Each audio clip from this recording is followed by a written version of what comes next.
எவனுக்கு அல்லக்கையாக இருந்தோ, பரம்பரையாக ஒருவருக்கு வாரிசாக இருந்தோ, நாங்கள் அரசியலுக்கு வரவில்லை.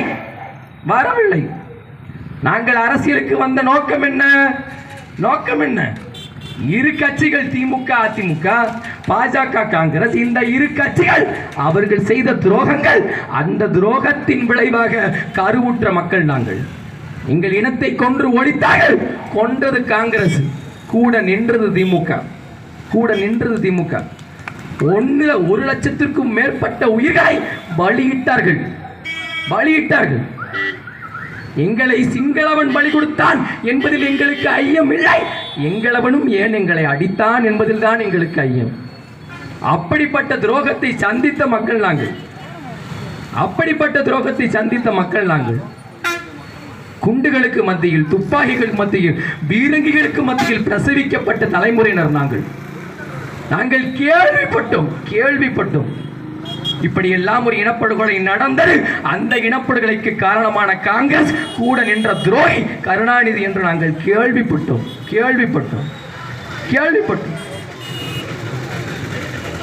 பல லட்சம் அந்த பாட்டு தான் போடுதுல, அந்த பாட்டு தான்.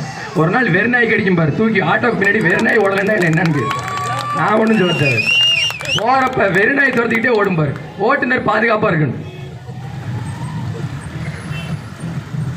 ஈழப்படுகொலை எங்கள் வயதொத்த எத்தனை தங்கைகளுக்கு, எத்தனை அண்ணன்மார்களுக்கு, சகோதரர்களுக்கு ஈழப்படுகொலை என்பது இருந்தது என்று தெரியாது. லட்சக்கணக்கான உயிர்களை நாங்கள் பலியிட்ட பெருமக்கள். எங்களுக்கென்று ஒரு நாடு வேண்டும், எங்களுக்கென்று ஒரு நிலப்பரப்பு வேண்டும். எங்கள் தலைவன் ஒருவன் இருந்தான், அவன் ஒப்பற்ற தலைவனாக இருந்தான். அந்த தலைவனையும் இந்த இன விடுதலைக்கு பலி கொடுத்த துரோகிகள் நாங்கள், பலி கொடுத்த பெருமக்கள் நாங்கள். நானும் பார்க்கிறேன், சாமிநாதனோ பரமசிவமோ பேசும்போது ஒரு பய தண்ணி கொடுத்ததில்லை. நான் வன்மையாக கண்டிக்கிறேன்.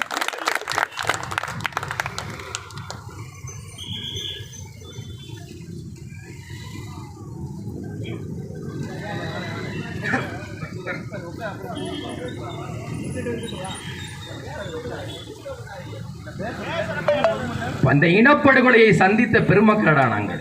இனப்படுகொலை, என் பெருமக்களே, குண்டுகள் வீசி பல லட்சம் உயிர்களை கொன்றார்கள் சிங்களவர்கள்.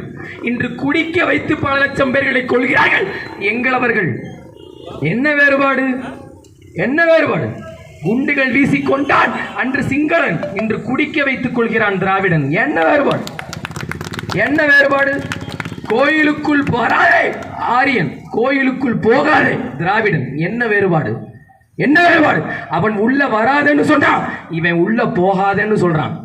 என்ன வேறுபாட்டை கண்டீர்கள்? பன்னெடுங்காலமாக அடிமைப்பட்டு வாழ்ந்த ஆண் மக்களடா நாங்கள். அடிமைப்பட்டு கிடந்த பெருமக்கள் நாங்கள். பன்னெடுங்காலமாக எங்களுக்கென்று தனித்த வரலாறு இருந்தது, எங்களுக்கென்று தனித்த கலாச்சாரம் இருந்தது, எங்கள் மொழி இருந்தது, எங்களுக்கென்று ஒரு நாடு இருந்தது, எங்களுக்கென்று ஒரு தேசம், எங்களுக்கென்று ஒரு தலைவன் இருந்தார்கள். அத்தனையும் நாங்கள் இழந்தோம். நாங்கள் இழப்பதற்கு இனி என்னவிருக்கிறது? எங்கள் உயிரை தவிர இழப்பதற்கு என்னது? இந்த உயிரையே ஆயுதமாக ஏந்தி போராடுவதை விட எங்களுக்கு வேற வழி இல்லை. சாமிநாதன் வென்று விடுவதாலோ, பரமசிவம் வென்று விடுவதாலோ என்ன நடந்துவிடும்? இன்னொரு முறை வேடசுந்தர தொகுதியில் அவர்கள் வென்று விட்டார்கள், திமுக வென்று விட்டது, அதிமுக வென்று விட்டது என்பதாக வரலாறு பதிவு செய்யப்படும். அவ்வளவுதான். அது ஒரு நிகழ்வு, ஒரு சாதாரண நிகழ்வு. ஆனால் நாம் தமிழர் கட்சியைச் சேர்ந்த சீமானின் மகன் நான் உசேன் வென்று விட்டேன் என்பது ஒரு சரித்திரம், ஒரு வரலாற்று பெருநிகழ்வு, சரித்திரம். அந்த சரித்திரத்தை இழந்து விடாதீர்கள் மக்களே, சரித்திரத்தை இழந்து விடாதீர்கள். வாழும் வயதில் சாகும் வயதில் அற்ப பதவிக்காக உதயநிதி காலில் விழுந்து துணிந்தவர்களுக்கு, பணிந்தவர்களுக்கு உங்கள் ஓட்டால், வாழும் வயதில் இந்த அத்தனை அதிகாரத்தையும் எதிர்த்து என் உயிரையே கொடுப்பதற்கு துணிந்தவனுக்கு உங்கள் ஓட்டா, பணிந்தவனுக்கு உங்கள் ஓட்டா, இல்லை துணிந்தவர்களுக்கு உங்கள் ஓட்டா என்பதை புரிந்து கொள்ளுங்கள். யார் பேசுகிறார்? எங்களைப் போல தைரியமாக யார் பேசுவார்? உங்களுக்கு என்ற இந்த அரசியலை யார் பேசுவார்கள்? 3/4 மணி நேரம் பேசினேன் எங்கள் அண்ணன் பிரவீன். முக்கால் மணி நேரம் தொகுதியில் உள்ள அத்தனை சிக்கல்னு சொல்லிட்டான். அத்தனை சிக்கல், கொடகனார் இல்லை, பள்ளி கல்லூரி இல்லை, என்னென்ன பிரச்சனை எல்லாத்தையும் சொல்லிட்டோம். இதெல்லாம் உங்களுக்கு தெரியாதா? தெரியும், அவனை விட அதிகமாக தெரியும் உங்களுக்கு. தெரியும் திமுக என்பது திருடர் கட்சி தெரியாதா? அதிமுக என்பது அயோக்கியர் கட்சி தெரியாதா? தெரியாதா? தெரியும், எங்களை விட அதிகமாக தெரியும். எங்களையும் விட மூத்தவர்கள் நீங்கள், எங்களையும் விட வயதில் அதிகமானவர்கள் நீங்கள். உங்களுக்கு தெரியும், தெரியும். எல்லா ஒருவனை அயோக்கியன் என தெரிந்தும் அவனை புனிதப்படுத்த நினைப்பவனை ஆகப்பெரிய அயோக்கியன் என்கிறார்கள். ஆகப்பெரிய அயோக்கியன் என்கிறார்கள். அப்படிப்பட்ட அயோக்கிய